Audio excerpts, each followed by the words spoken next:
Thank you. Everybody.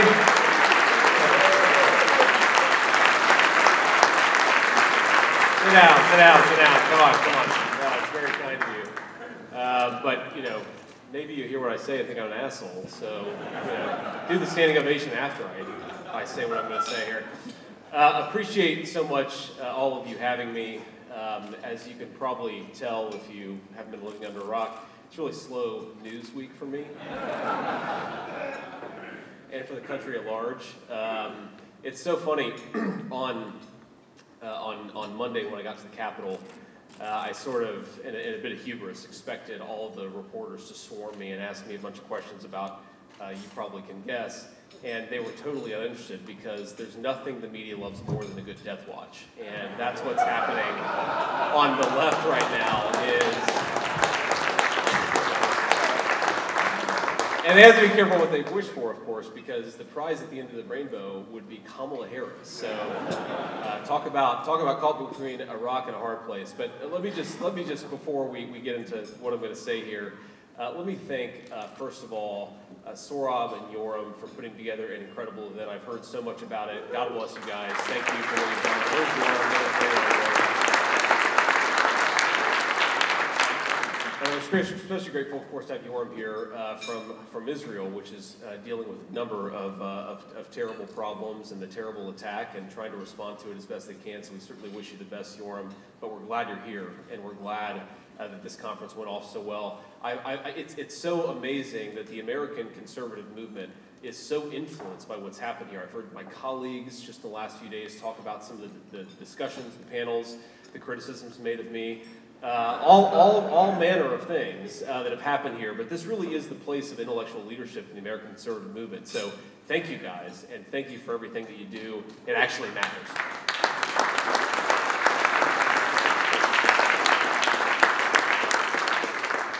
So let me just offer a few observations about where we are, because I think it's important to sort of acknowledge that we've had a lot of successes and we've also had some defeats.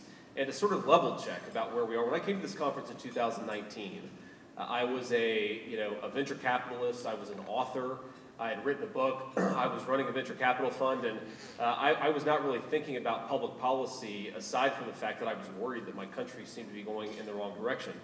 And I think I made a couple of points there in that speech 5 years ago that still unfortunately ring true today. I talked about the fact that the American dream of my grandfather was declining in the birth of the American dream, the place that actually gave birth to this idea that you, through working hard and playing by the rules, should be able to build a good life for yourself, right? This very basic idea that you should be able to build a good life for yourself and your family in the country that you call home, that idea was under siege by the American left. And of course, it is still under siege, and in some ways things have gotten a little bit worse. In other ways, I think that we've notched incredible victories. If you could just go back to one of my hobby horses over the last few years is this idea that American foreign policy should be realistic about what we can accomplish, where we can focus, and the fact that military power is fundamentally downstream of industrial power. The most important lesson of World War II is not that if you thump your chest and pretend that you're the good guy, you can win a conflict. The most important lesson of World War II is that if the home front is strong, then we can win and project power overseas. Our leaders seem, of course, to have forgotten that. But as much as our leaders have forgotten that, and as much as I think that the most significant example of that is in Ukraine, where we have sent hundreds of billions of dollars of weaponry with no obvious end in sight and no obvious conclusion or even objective that we're close to getting accomplished there.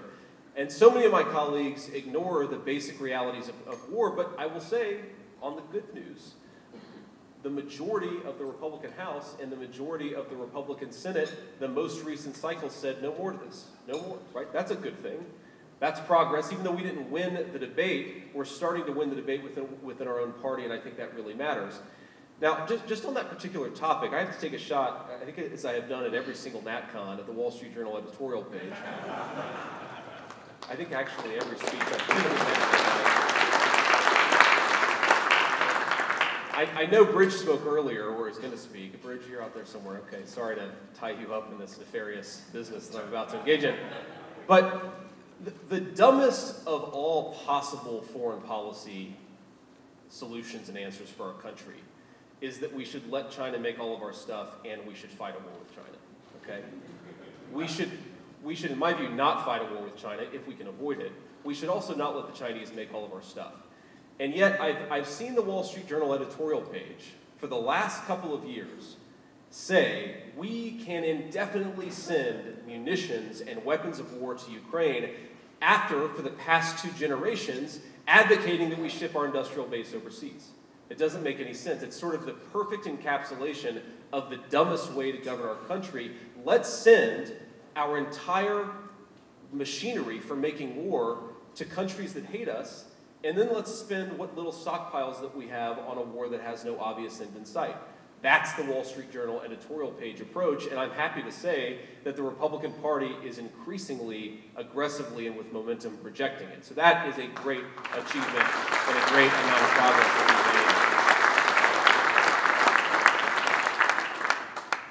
made. Another thing that we've made real progress on is even the libertarians, even the market fundamentalists, and I know we have a few in the audience, and we won't beat up on you too much. I know Warren's out there somewhere.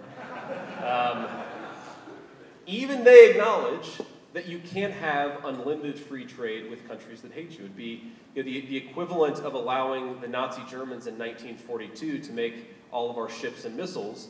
People recognize that that era has come to a close. Even the people who are generally going to disagree with us about how much to protect American industry from this point forward agree you can't let the Chinese make all of your stuff when you're engaged in, I think, a long-term great power competition with the Chinese. So we've made incredible progress there.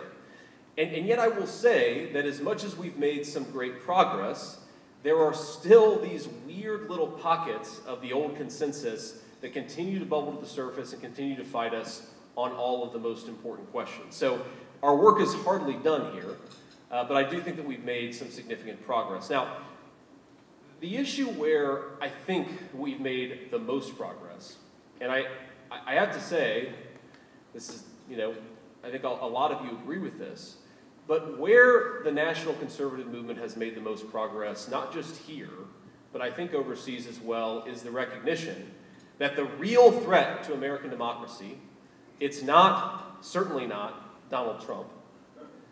It's not even some foreign dictator who doesn't like America or our values. The real threat to American democracy is that American voters keep on voting for less immigration and our politicians keep on rewarding us with more. That is the threat to American democracy.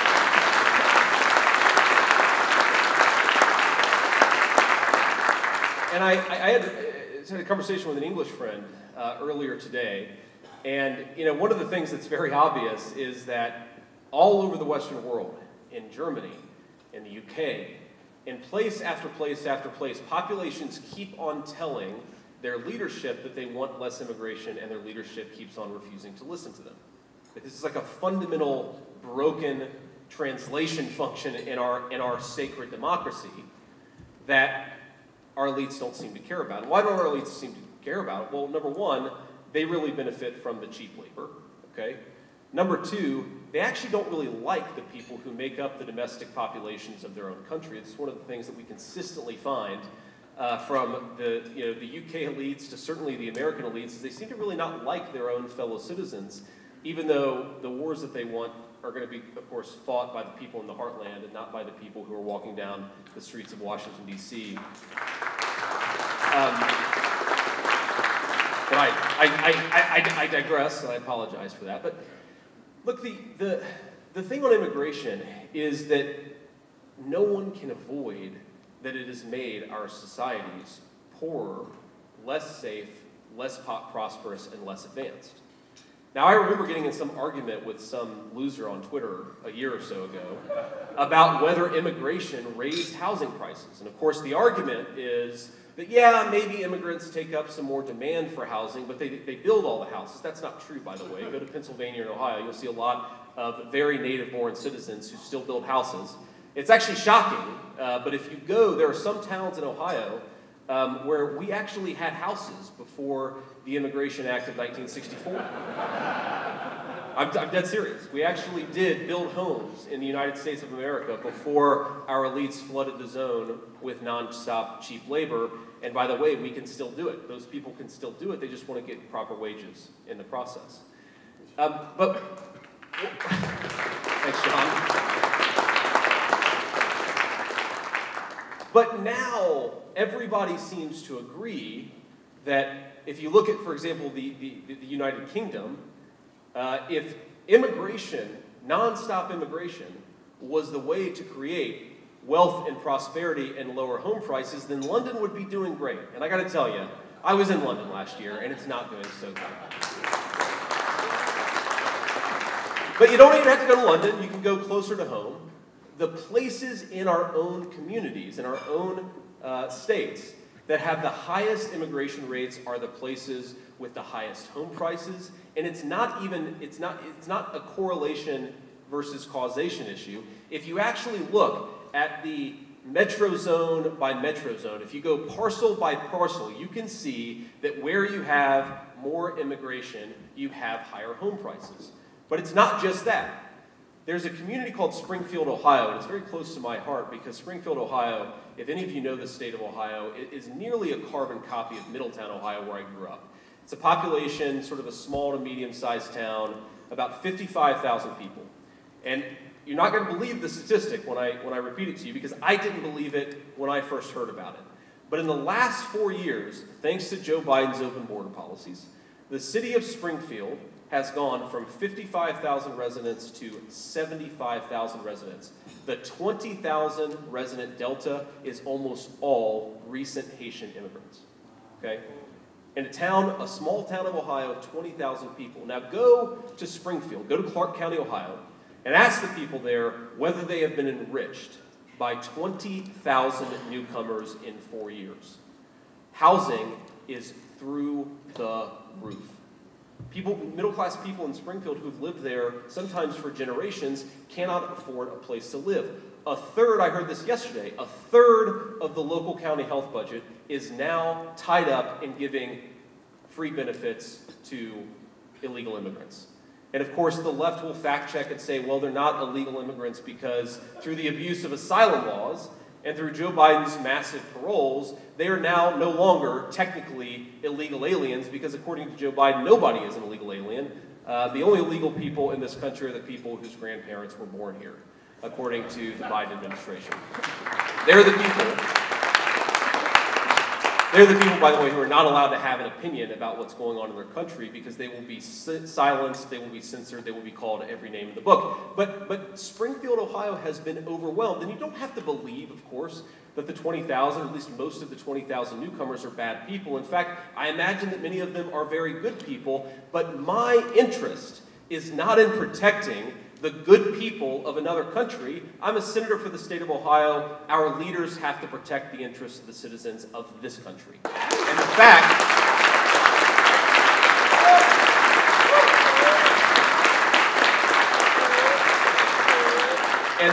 that this has happened is evidence that they're not. And so I want to come back to something that I started with here, which is that we've made a lot of progress. There have been things that have been bad that have happened. I mean, you know, in my home state of Ohio, we've had a couple of ballot referenda that have not gone the right way. We lost some elections in 2022 that I think that we should have won. Of course, like I said earlier, not every foreign policy debate has gone in our direction. But by and large, the national conservative movement is winning the debate, and we're changing the conversation. We're doing that in a very, very basic and simple principle that American leaders should look out for Americans. And by the way, I know for the Brits here, UK leaders should look out for citizens in the UK or subjects or whatever you guys call yourselves. And so on and on for other citizens of other countries. By the way, I have to beat up on the UK, just one additional thing. I was talking with a friend recently, and we were talking about, you know, one of the big dangers in the world, of course, is nuclear proliferation, though, of course, the Biden administration doesn't care about it. And I was talking about, you know, what is the first truly Islamist country that will get a nuclear weapon? And we were like, maybe it's Iran, you know, maybe Pakistan already kind of counts. And then we sort of finally decided maybe it's actually the UK, since Labour just took over.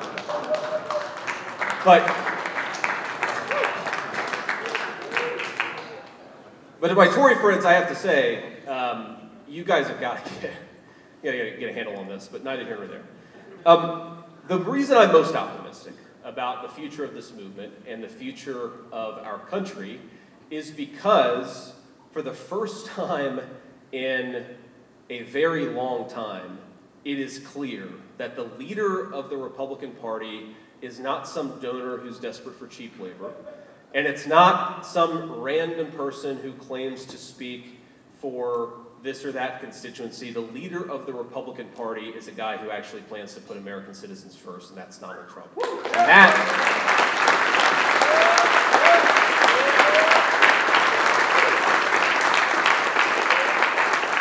And I remember in 2019 when I came to speak at this conference, and as you all know, and of course Trump knows because he has a memory like a steel trap, I almost wish his memory was as bad as Joe Biden's because he would forget about what I said about him in 2016.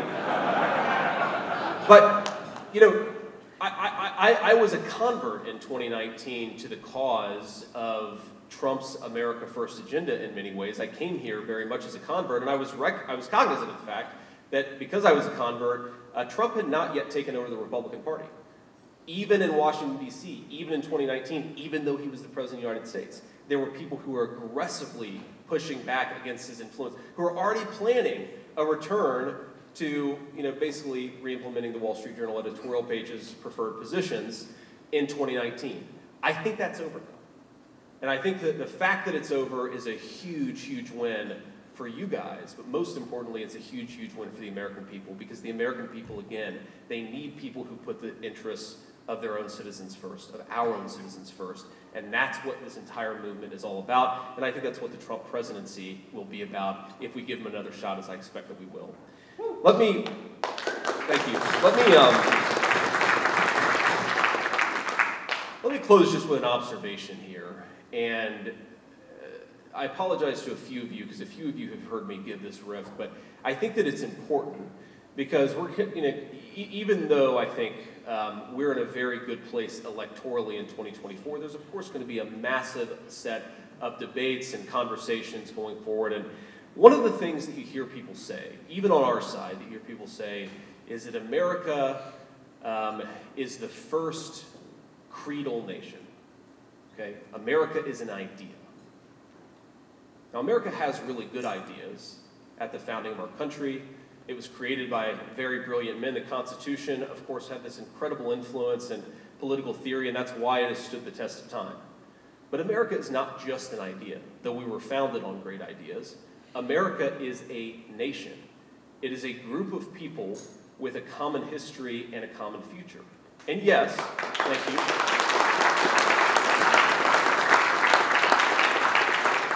One of the parts of that commonality as a people is that we do allow newcomers to this country, but we allow them on our terms, on the terms of the American citizens. And that's the way that we preserve the continuity of this project from 200 years past to hopefully 200 years in the future.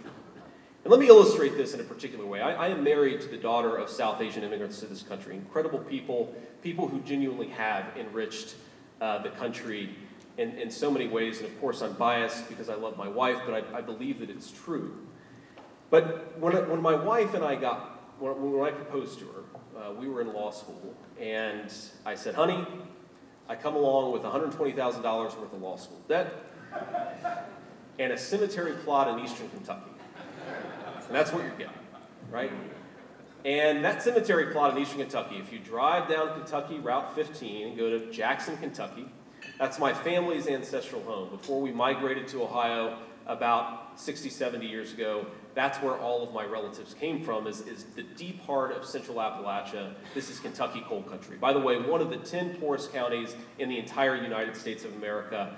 Of course, our elites love to accuse the residents there of having white privilege. Go to Breathitt County, Kentucky, and tell me that these are privileged people. They are very hardworking people, and they're very good people. And they are people who love this country, not because it's a good idea, but because in their bones they know that this is their home and it will be their children's home, and they would die fighting to protect it. That is the source of America's greatness.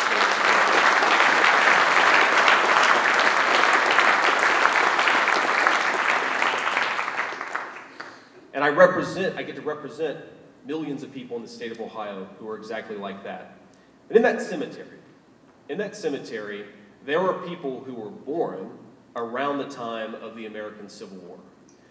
And if, as I hope, my wife and I eventually are laid to rest there, and our kids follow us, there will be 7 generations just in that small mountain cemetery plot in eastern Kentucky, 7 generations of people who have fought for this country, who have built this country, who have made things in this country, and who would fight and die to protect this country if they were asked to.